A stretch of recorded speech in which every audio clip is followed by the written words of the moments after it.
Oke bang, perkenalkan dulu bang. Misalnya misalkan Andre. Nama Nabi ya. tapi bukan nabi. Jadi pekerjaan sebagai apa bang? Seorang terapis Terapis aplikasi bidang pengobatan. pengobatannya. Biasanya penyakitnya tentang apa bang? Kalau kita kalau itu istilah kami itu kalau mengobati itu penyakitnya itu enggak dispesifikkan. Jadi metodenya pengobatannya untuk satu penyakit itu bagi kami itu satu penyakit itu berarti ada penyakit lain. Jadi mengobati penyakit itu ya seluruhnya. Kalau seandainya pasien itu datang yang mengeluhkan penyakit A, jadi bagi kami A itu bukan kita fokusnya A, bukan. Jadi kalau kita itu terapi itu untuk menyeluruh. Kalau mah sakitnya berarti jantungnya, livernya, atau penyakit lainnya kita kita usahakan untuk mengobatinya atau merawat. Metode pengobatan bang? Kalau untuk cara atau metode pengobatannya pertama kita tuh saraf itu kan terapis, dia mirip urut tapi bukan urut, dia mirip ya kalau orang bilang kerok, kita bukan kerok, cuman di saraf kan kita ada titik-titik tertentu. Terus untuk pengobatan di sisi herbal kita punya herbal dan nanti ada pola atau pola makannya. Jadi ada juga yang berbentuk macam obat herbal gitu bang. Ada tadi selain obatnya kita bikin, dan pasien itu biasanya kami ajarkan untuk mandiri. Jadi umpamanya bapak sakit A, nanti di rumah bikin ini ya, ini bahannya. Nanti kalau bapak kamu penyakit ini jangan makan ini ya. Jadi cenderung pola hidup sehat.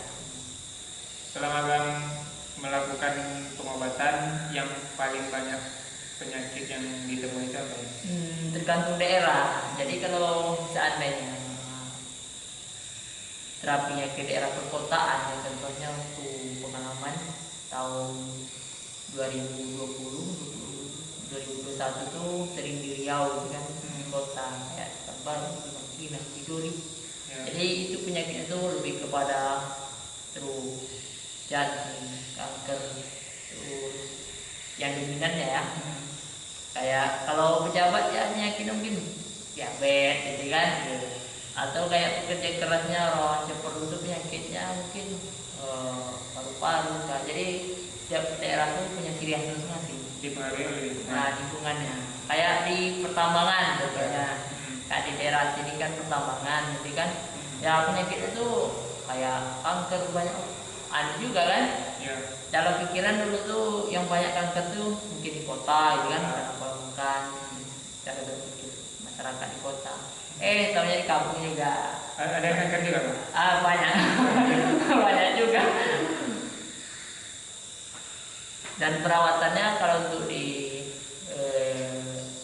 kota memang untuk penyembuhan dan perawatannya agak berbeda. Kalau masyarakat kota tuh dia bisa sulit untuk merubah pola hidup itu sulit.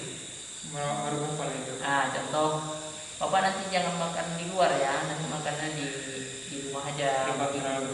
Dikontrol, jangan makan. Jadi kalau untuk masyarakat kota itu sulit karena mereka itu biasa instan. Gitu kan. Tapi kalau untuk masyarakat kampung biasanya itu cepat. Dan beban pikiran, bebannya kalau masyarakat kampung dengan kota itu agak berbeda.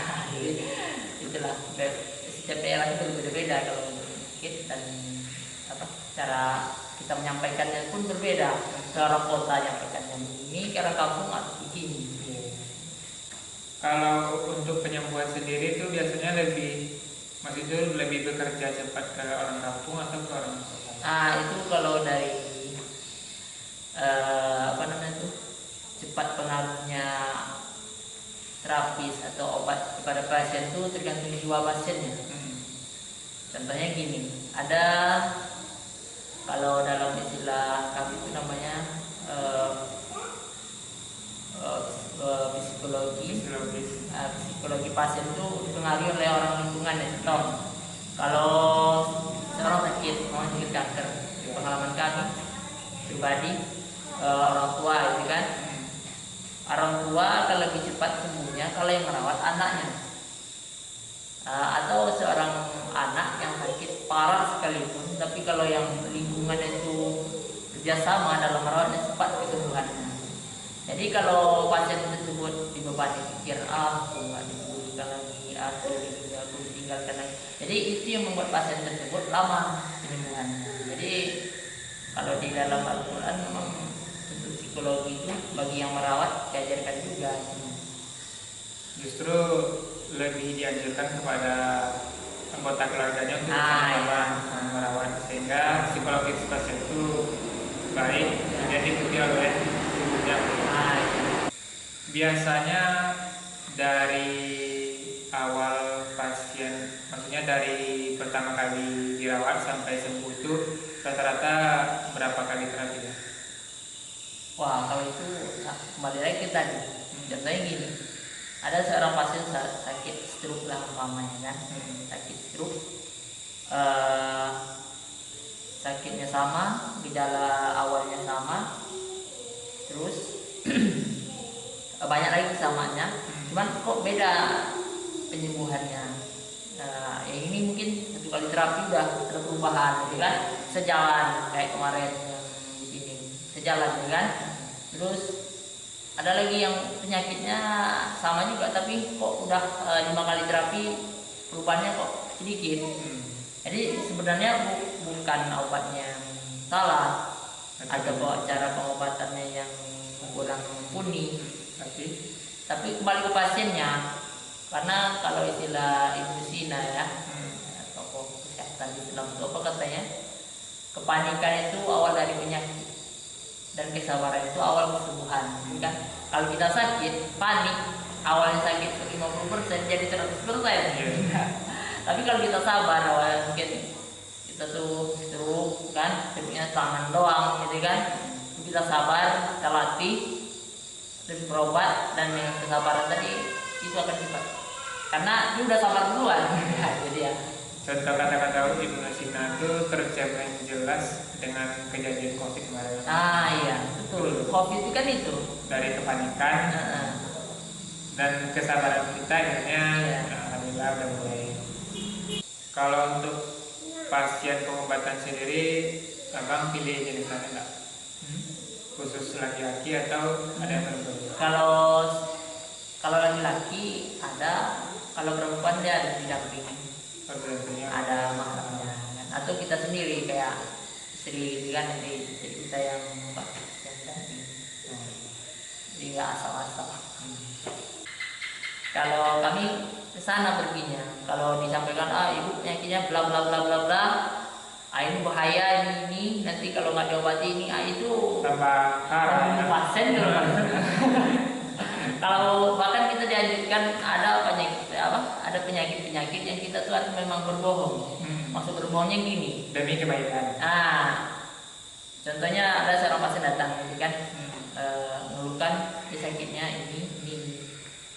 Cuman dari yang kita lihat atau diagnosa lahir kita, atau dari dia ngomong, dari dia gerak-geriknya, ini orang nih sakit kanker, gitu kan. Tapi kalau seandainya kita bilang, bapak ini kanker, gejalanya ini kanker ini kanker itu, gitu kan, itu akan jadi beban. Itu nggak pernah kami bilang. Nanti kalau udah sembuh, baru dibilang. Jadi membebani pasien itu kalau dalam pengobatan kami itu hal yang tidak boleh. Karena tadi Nabi Sallallahu Alaihi Wasallam aja membebani orang dengan wajah masam aja nggak boleh. Padahal orang nggak lihat kan. Apalagi kita berbicara kasar atau membuka masam atau membebani pikiran pasien tersebut, bukan yang ngobatin. Malah awalnya dia sakitnya pas dengar penjelasan kita yang luar biasa tadi, gitu kan, akhirnya jadi ABC, jadi banyak penyakit. Jadi pengobatan itu mungkin ada juga kaitannya dengan psikologi ya. Hanya kan mempengaruhi orang lain, gitu kan, cara kita menjelaskan. Kadang-kadang kan orang ada yang udah gitu. Udah ke dokter udah gitu. Kan ada sebagai orang kayak gitu. Iya. Dulu pernah ada, kalau untuk psikologi itu ada dulu paman, dia cerita. Dia kan sakit, beliau ini sakitnya katanya waktu lambung. Jadi dia pergi ke bidan, pergi ke bidan, namanya bidan Haya. Bidan Haya tuh mungkin sekampung itu dia yang paling lembut karena dia bidan, kan? Apa katanya? Bu, saya sakit ini bu. Ini cerita paman sendiri. Pas apa gitu, bisa nggak penyakit saya sembuh bu? Insya Allah Ismail bisa. Apa kata paman dalam hati? Dari 100% penyakitnya tinggal 50% karena bahasa dan tadi kan. Itu katanya di bahasa atau psikologi ketenangan tadi pengaruh kesehatan. Makin kita tenang makin kita cepat sehat, cepat sembuh. Makin kita panik, makin awalnya 1, 2, 3 akhirnya penyakit banyak. Itu awal dari tadi. Memang jadi emang erat kaitannya dengan psikologi pasien. Bahkan 75%. Kalau makanan itu cuma 20% pengaruh. Makanya dijaga tuh dalam Al-Quran tuh hati. Contohnya bagaimana Islam menjaga hati? Ala dzikrillahi tatma'innul qulub, kan? Tahuilah dengan mengingat Allah akan tenang hati. Jadi ketenangan itu sebenarnya obat. Bukan makanan A, makanan B, makanan ini bukan. Itu tuh hanya 20%. Contohnya gini. Seorang udah sakit, entah dia ada beban keluarga, itu kan, entah ekonominya sedang dalam kondisi pahit. Jadi dimulai sakit, kambuh rumahnya. Jadi ketika dia berobat ke kita tuh jangan bapak ini sakit mah, nanti makan ini, makan ini, makan itu nomor sekian. Yang gitu, bapak di rumah apa yang jadi problem? Pak anak saya ini B kan, anak saya perang ini, anaknya kelakuan ini, usaha saya gini. Jadi yang kita tanggap itu bukan penyakitnya dulu, itu namanya ujian. Kita harus sabar. Nanti kalau ekonomi itu ini penjelasannya ada kurang, kita ceritakan. Nanti permasalahan anak Nabi kita ceritakanlah Nabi Nuh gitu kan. Untuk permasalahan dengan masyarakat nanti kita ajarin kayak Nabi Yunus gimana dia kabur dari permasalahan masyarakat, akhirnya timbul ke permasalahan yang baru, akhirnya dia makan ikan gitu kan. Jadi kalau masalah jangan lari, dihadapi. Jadi kita ajarkan pasien itu psikologinya itu, jiwa itu kuat dulu. Nah nanti bapak kalau di rumah makanannya ini, makanannya itu. Setelah psikologisnya kuat, baru dilakukan metode pengobatan. Kita terapi kan. Guna obat itu kadang-kadang istilahnya tuh untuk pemicu kesembuhan.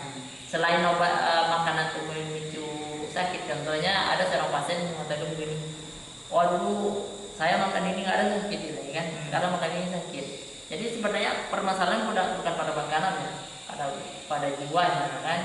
Jadi ketika makan itu bermasalah, akhirnya dia sakit. Contohnya permasalahan jiwanya udah 75%, terus salah makan jadi 100% kan. Nah begitu juga pas kita penyembuhannya, jiwanya dulu kita perbaiki, nanti didukung dengan makanan, didukung dengan terapi, didukung dengan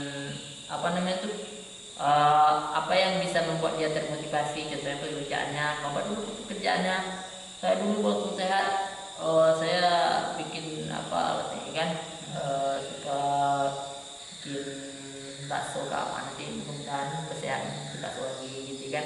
Jadi kita motivasi. Jadi pasien itu butuh ketenangan jiwa, butuh pola makan sehat, butuh motivasi. Mungkin motivasi untuk satu ada hal yang akan dilakukan jika saya nanti. Tapi biasanya kalau saya pribadi lebih kepada ibadah.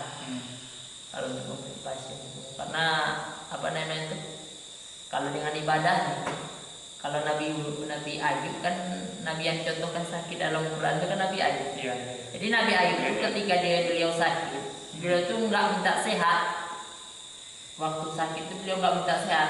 Cuman ketika sakit itu udah mengganggu ibadah, udah mulai itu sakit mengganggu ibadah, contohnya biasanya bisa berdiri gitu kan, sekarang nggak bisa, baru beliau sama Nabi Ayub alaihissalam tadi berdoa, ya Allah udah diganggu setan gini, jadi baru timbul solusi. Jadi ketika sakit diadu dengan ibadah kalah dia. Jadi sakit ini diadu dengan ibadah. Nah, diadu dengan ibadah. Ya Allah, mudah-mudahan habis sakit ini saya akan berinfak. Saya akan sholat. Awalnya saya biasa sholat di rumah. Besok saya mau sholat di masjid, gitu kan? Nah, jadi itu yang begitu sifat. Awalnya dia lalai dengan keluarganya. Allah, saya udah sehat nanti, gak bakal lalai lagi. Kalau sholat tepat waktu, banyak lah. Menganggap sakit itu sebagai teguran. Teguran. Abang sebagai terapis sudah dari kapan? Jadi tahun 2011 belajar mulai mengobati.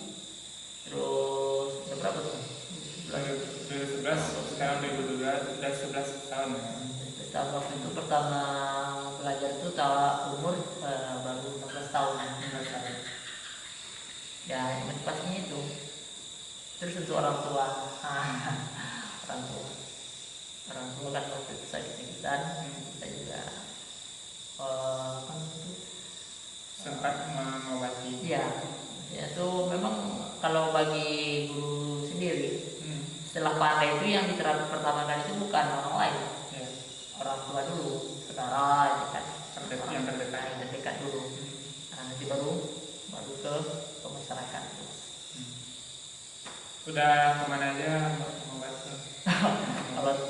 kalau terapi mana ya, mungkin Sumariau. Mana dulu ada mau diajak ke Batam sama Kalimantan, cuma sama orang tua nggak boleh. Selama pengalaman abang mengobati orang, abang pernah tidak mengobati orang yang kena santet? Pertama dulu, sebelum abang jawab, abang percaya santet nggak dulu? Kalau santet itu percaya lah. Sedangkan Al-Qurannya baru kita buka, ada Quran Al-Baqarah sampai ayat 102-nya. Allah kan bercerita tentang santet, gitu kan? Mayufariqu bainal mar'i wa zawji, bagaimana seorang dukun tersebut bisa memisahkan seorang suami dengan istrinya, gitu kan? Itu kan cerita sihir kan? Sihir di zaman Nabi Sulaiman. Kita tuh nggak bisa menafikan sihir, itu nggak bisa, karena ayat yang sering kita baca pun Al-Falaq itu kan tentang sihir, gitu kan? Kalau di Al-Quran disebut sihir ya? Ada. Cuman sebagian masyarakat tuh sihir itu terlalu besar-besarkan, kan? Terus apa, dan yang mengobati pun kalau bagi kami seorang dukun itu ya janganlah menakut-nakut pasien. Udah tahu pasiennya sakitnya paranoid karena kecemasan, kan? Jiwanya. Ibu ini dikerjain orangnya tuh nggak jauh-jauh, kan? Jadi cirinya begini, bla bla bla bla. Jadi pasien itu mulai merasa siapa yang mirip kayak gitu. Jadi itu yang bikin pasien tuh bahwa sihir itu sulit disembuhkan, gitu kan? Kebetulan kemarin nampak tetangganya gini kan? Iya. Dia tuh usaha gitu kan? Penjelasan dokter itu biasanya template kan, itu aja. Jadi kalau bagi kami mau dia sakitnya normal atau nggak normal, kita ngobatinnya ya normal aja. Biasanya abang pernah kembali lagi ke tadi, abang pernah tidak mengobatinya? Sering. Maksudnya seringnya gini. Contohnya seorang yang sakitnya maaf cakap ya, waktu mau berhubungan suami istri itu alat reproduksinya itu nggak berfungsi. Padahal sebelum itu normal, kan? Jadi waktu beliau mengeluhkan penyakit itu kepada kami, kepada saya, gitu kan? Saya nggak menanggapi dukun yang di daerah itu banyak memisahkan suami istri itu dengan cara tadi, gitu kan? Jadi kita bukan nanggapi itunya, lebih ke pasiennya. Bapak nanti kalau untuk obatan ini, jadi kadang pasien itu begini, karena di kampung itu udah kebiasaan ada dukun merusak alat ketika seorang berhubungan suami istri terus alatnya tidak reproduksinya nggak berfungsi, gitu kan? jadi dalam pikirnya asal ada kejadian kayak itu pasti dukun, pasti dukun, pasti dukun. Jadi padahal sebenarnya dia itu normal, cuman karena dia trauma, karena ada dukun gitu kan. Jadi wah bisa nggak nih, bisa akhirnya tidak fungsi gitu kan. Jadi kami lebih kepada pasiennya, bapak nanti jangan pikirin, oh nanti pas dia apa, jangan pikirin dukunnya, fokus saja berobat, terus makan ini makan itu, pikirin ini pikirin itu gitu kan. Alhamdulillah benar-benar sehat. Padahal itu udah nyampe ke Banten nih berobat kan. Untuk bayaran sendiri itu berapa, biasanya berapa? Kalau dulu kalau untuk ini memang kita punya tarif dan waktu di Bangkinang Riau. Jadi kalau untuk tarif sekarang kita punya tarif. Ya kalau seperti tarifnya takut orang sini nggak berobat gitu kan. Udah mikirin duit dulu ya? Iya. Pas dia sakit terapi, pas sebulan udah ada perubahan, berapa tarifnya? Sekian, langsung sakit lagi gitu kan. Tadi udah mulai tenang ya, gini dong. Jadi untuk penonton mungkin jaga-jaga kesehatan, kesehatan karena saat itu mahal ya. Untuk klinik kami sendiri di apa namanya itu, kami itu punya 5 unsur ya. Unsur yang terakhirnya itu adalah mendidik pasien menjadi dokter diri sendiri. Nah, makanya untuk teman-teman nonton, jaga pikiran, contohnya pikiran yang akan membuat kita sakit. Untuk perkara dunia, kalau terlalu dipaksakan akan membuat kita sakit. Terus untuk perkara makanan, aku kalau nggak makan ini nggak makan, itu sebenarnya tuh penyakit, nggak boleh. Nah terus untuk apa namanya itu, untuk motivasi kesehatan, pikirkan, contohnya kita mau ibadah, kalau kita sakit tentu ada penghalang ibadah, kan? Makanya ada doa itu, Allahumma inna nas'aluka salamatal jismi wa afiyatan fil jasad. Jadi setelah kita minta kebaikan untuk agama, kita minta kebaikan untuk sehat badan kita kan. Baru wajadatan fil ilmi, tambah ilmu, wajadatan fil rizki, baru rizki. Karena ilmu sama rizki ini nggak ada kesehatan sulit ya. Contoh orang sakit, mau sulit di sekolah kan. Orang sakit sulit nilainya doang. Jadi kesehatan ini sebenarnya penopang ibadah, penopang kehidupan akhirat, penopang kehidupan dunia. Jadi harus dijaga. Sederhana dalam makanan, sederhana dalam berpikir, terus motivasi untuk sehat, dan motivasi terbesarnya sehat untuk ibadah. Oke, itu kesimpulannya Bang. Ya. Terima kasih Bang. Mudah-mudahan terus istiqomah dalam berobat demi kesembuhan masyarakat. Doain aja untuk teman-teman, doain mudah-mudahan ilmu yang ada, ya sebenarnya ilmu ini sedikit. Kalau ilmu itu sebenarnya kita tuh sedikit, cuman kita hanya ingin sesuatu apa namanya itu, selain ilmu itu sedikit, kita ingin memberikan sesuatu yang besar, sesuatu yang manfaat.